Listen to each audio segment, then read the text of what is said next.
எம்ஜிஆர் தனி மனிதராக இருந்த போதும், சினிமாவில் கொடிகட்டி பறந்த போதும், அரசியலில் ஆட்சி செய்து கொண்டிருந்த போதும் எந்த சூழலிலும் யாரையும் மதிக்க தவறியதில்லை. ஒரு முதலமைச்சர் கிட்ட மற்றவங்க எல்லாம் பணிவோடையும் பவ்யத்தோடையும் இருக்கிறதுக்கு சாதாரண விஷயம். முதலமைச்சரே இவரால் அமைச்சர்கள் ஆனவர்கள், அவர்கள் மத்தியில் முதலமைச்சர் எம்ஜிஆரே பணிவோடும் பவ்யத்தோடும் காட்சி தந்திருக்கிறார் என்றால், தன்னால் அமைச்சரான திருச்சி சவுந்தரராஜனை எம்ஜிஆர் முதலமைச்சர் எம்ஜிஆரை வரவேற்று புதிய அமைச்சரான திருச்சி சவுந்தரராஜன் பின்னால் நின்று கொண்டு புகைப்படம் எடுத்துக் கொண்டார்கள். அப்ப எம்ஜிஆருக்கு கோபமே வராதா? ஏன் வராது? இயேசுநாதருக்கே கோபம் வந்த பூமி ஆயிற்றே. எம்ஜிஆர் கிட்ட ஓன்னு அழுகிறாங்க. எம்ஜிஆர் என்னன்னு கேட்கிறாரு. இல்ல, எங்க ஏரியாவில் ஒரு புது இன்ஸ்பெக்டர் வந்திருக்காரு, அவர் நம்ம அதிமுக கட்சிக்காரங்களை கண்டே காண விட மாட்டேங்கிறாரு, அவன்னு அடிக்கிறாரு. ஆமா, நீங்க என்ன பண்ணீங்க என்று எம்ஜிஆர் கேட்கிறார். இவங்களுக்கெல்லாம் ஷாக்கு.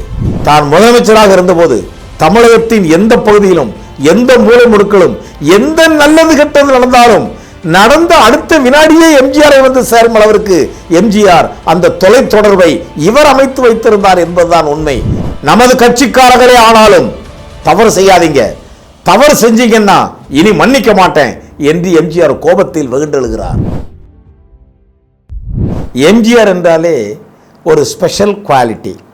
ஸ்பெஷல் குவாலிட்டி என்பது எம்ஜிஆரிடம் அது எப்போதும் யதார்த்தமாக குடிகொண்டிருக்கக்கூடியது.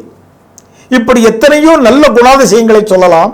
அவற்றில் ஒன்று, எம்ஜிஆர் தனி மனிதராக இருந்த போதும், சினிமாவில் கொடிகட்டி பறந்த போதும், அரசியலில் ஆட்சி செய்து கொண்டிருந்த போதும் எந்த சூழலிலும் எம்ஜிஆர் யாரையும் மதிக்க தவறியதில்லை. இவன் தன்னால் உருவானவன் தானே, நாம் தானே இவனை பெரியாளாக்கிறோம் என்று எம்ஜிஆர் யாரையும் குறைத்து எடை போட்டதில்லை.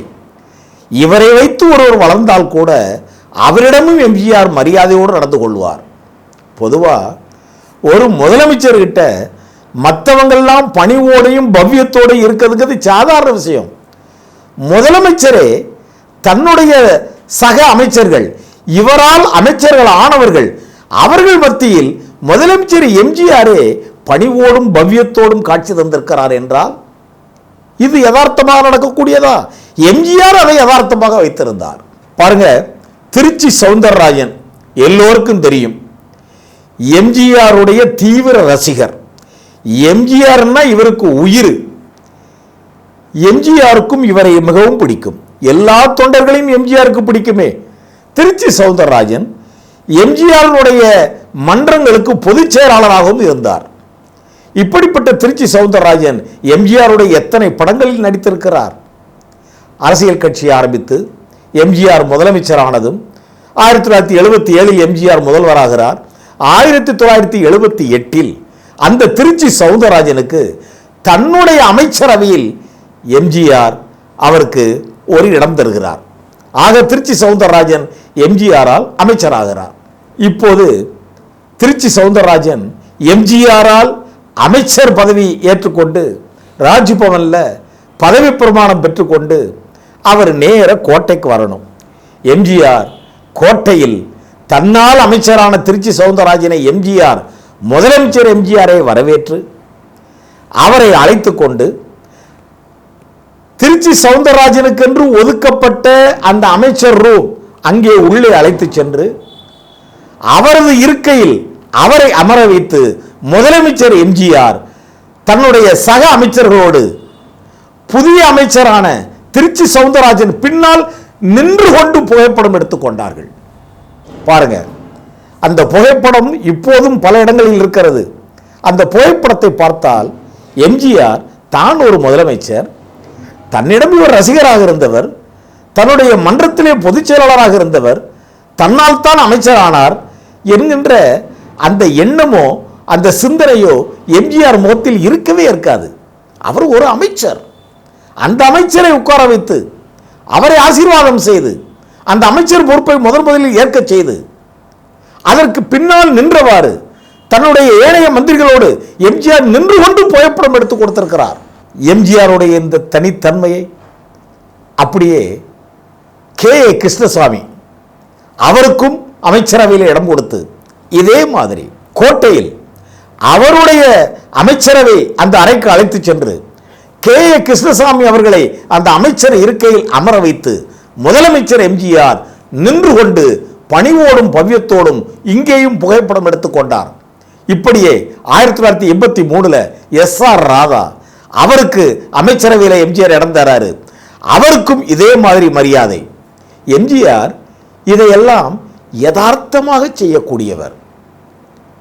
பாருங்க, ஒரு மூத்த சகோதரன் தன் தம்பிகள் உயர்வதற்கு இவர் காரணமாக இருந்தால் கூட ஒரு மூத்த சகோதரன் தன் தம்பி உயர்ந்து வந்ததை பார்ப்பதில் எவ்வளவு தாய்மை பூரிப்பு குணம் கொள்கிறானோ அந்த பூரிப்பைத்தான் எம்ஜிஆர் பெற்றார்.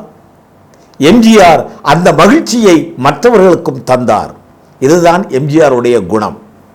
இப்படி எம்ஜிஆர் முதலமைச்சராக இருந்து கொண்டு அன்போடும் அரவணைப்போடும் அனைவரிடமும் கைகோர்த்தபடி வீறு நடை போட்டுக் கொண்டிருந்தார். அப்ப எம்ஜிஆருக்கு கோபமே வராதா? ஏன் வராது? இயேசுநாதருக்கே கோபம் வந்த பூமி ஆயிற்றே.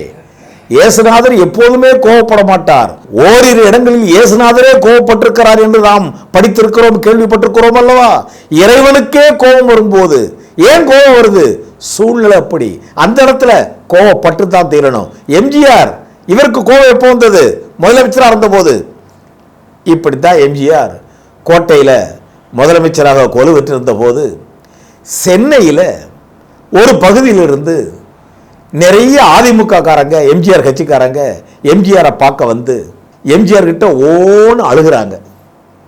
எம்ஜிஆர் என்னன்னு கேட்குறாரு.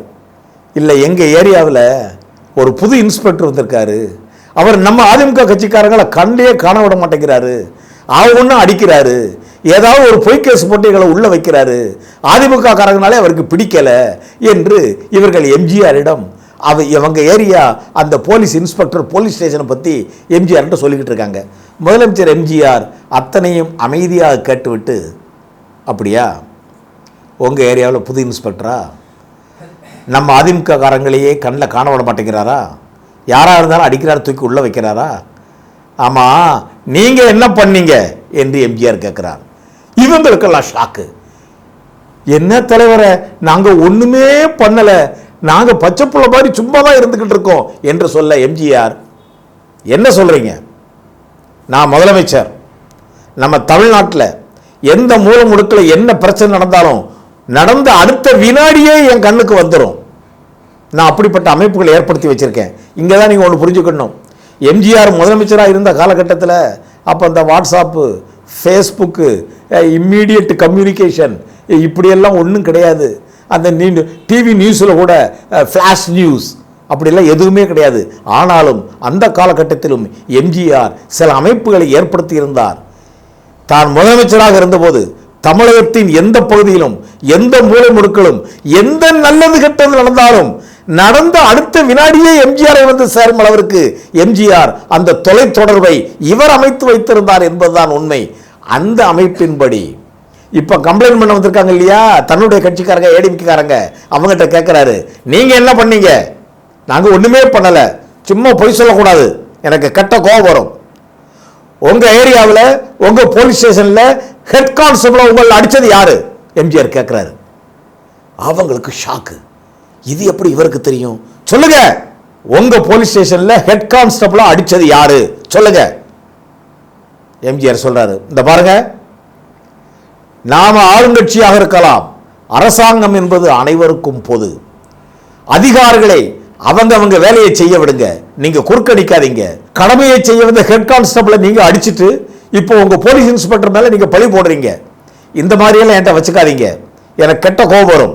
இங்க பாருங்க, முதலும் கடைசியுமா உங்களை வான் பண்றேன், நமது கட்சிக்காரர்களே ஆனாலும் தவறு செய்யாதீங்க, தவறு செஞ்சீங்கன்னா இனி மன்னிக்க மாட்டேன் என்று எம்ஜிஆர் கோபத்தில் வெகுண்டெழுகிறார்.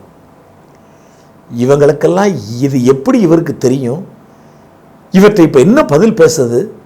அப்படி ஒன்றும் ரியாக்ஷனே பண்ண முடியாமல் தவிக்க எம்ஜிஆர், சரி சரி போங்க போங்க, இனிமேல் இப்படி தப்பு பண்ணாதீங்க என்று சொல்லி அவர்களை அனுப்ப அவங்க அத்தனை பேர் திரும்பி போக போறாங்க. இப்போ எம்ஜிஆர், நில்லுங்க, ஒரு அதிகாரம் துணிந்த குரலில். அவங்கெல்லாம் அப்படியே ரத்தம் உறைஞ்சு திரும்பி பார்க்குறாங்க. திரும்ப எது கூப்பிட்றாரு அப்படின்னு எம்ஜிஆரை திரும்பி பார்க்குறாங்க. இப்போ எம்ஜிஆர் சொல்கிறாரு, அத்தனை பேர் சாப்பிட்டு போங்க. இப்படி அத்தனை பேர் சாப்பிட்டு போங்கன்னு சொன்ன எம்ஜிஆருடைய குரல்ல பெரியாருடைய கண்டிப்பும் அண்ணாவின் கனிவும் இருந்ததாம். தப்பு பண்ணவங்களை தண்டிச்சது மட்டும் இல்லை, இனிமே தப்பு பண்ணக்கூடாதுன்னு வான் பண்ணி வந்தவங்களை வயிறார சாப்பிட்டு போங்கன்னு சொன்னார் பாருங்க எம்ஜிஆர். அந்த விதத்திலும் அவர்களை திருத்துகிறார், இந்த விதத்திலும் இவர்களை திருத்துகிறார். அதுதான் எம்ஜிஆர். எம்ஜிஆர் எதையும் செய்ய வல்லவர்கிறதுக்கு ஒரு உதாரணம். மொரார்ஜி தேசாய் தலைமையிலான மத்தியில் அந்த ஆளும் கட்சி ஆட்சி கவிழ்ந்த நேரம் சரண் சிங் பிரதமராக புது பொறுப்பேற்கிறார். இப்போ சரண் சிங் மத்திய அமைச்சரவையில் எம்ஜிஆரின் அதிமுகவை சேர்ந்த பாலா பழனூர், சத்தியவாணி முத்து இவங்கெல்லாம் சென்ட்ரல் மினிஸ்டர் ஆகிறாங்க. பாருங்க, தமிழகத்தின் ஒரு மாநில கட்சியை சேர்ந்தவர்கள் மத்தியில் அமைச்சரவையில் அமைச்சர் பொறுப்பேற்பது இதுவே முதல் தடவை. இந்த சாதனையும் எம்ஜிஆர் தான் செய்தார். எம்ஜிஆர் எதையும் செய்ய வல்லவர். நன்றியுடன் உங்கள் தோழர் எல்வி யாதவன்.